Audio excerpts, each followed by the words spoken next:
The challenges of that era were really pretty profound. TV threatened radio, but radio reinvented itself by, as I said much earlier, by inventing top 40 radio and creating disc jockeys and putting the focus on music. Well, lo and behold, some years go on, and cable begins to creep in.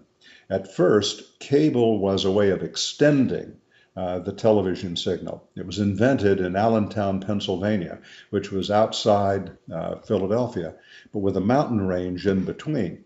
And so the people on the backside of the mountain couldn't get the signal. An enterprising and entrepreneur put an antenna on top of the mountain and then redistributed the signal down to Allentown. And that was the beginning of cable. As it expanded, it began to create its own programming and began to threaten TV. The theme of all of this is no new technology has yet displaced an existing technology. Television didn't displace radio. Radio didn't displace the movies. The cable industry did not kill television. Certainly put stresses on everyone and forced all of these communications entities to kind of reinvent themselves as we've gone. And today we have broadband and the internet. Used to be, well, one of my favorite cartoons in the New Yorker was these two guys standing under a 12-meter satellite dish. One says to the other, 110 channels from all over the world and nothing to watch. Well, now on my UVerse channels, I literally have 1,000 choices of audio and video that I can watch. And we still have a very narrow number of favorite channels that as consumers we tend to watch.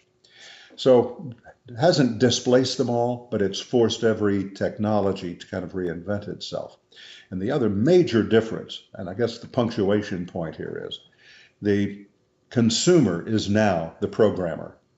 For many years, I was a radio programmer, a television programmer. I was a general manager and CEO of broadcast corporations. We set the agenda for the consumer. The schedule drove the viewing. And now, with all of the diversity of technology we have, the consumer sets the agenda.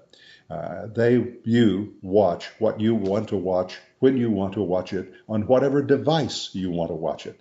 On a cell phone, on an iPad, on a PC, on a high definition screen that's 60 inches, or on a tiny little video pad, or maybe even an Apple Watch.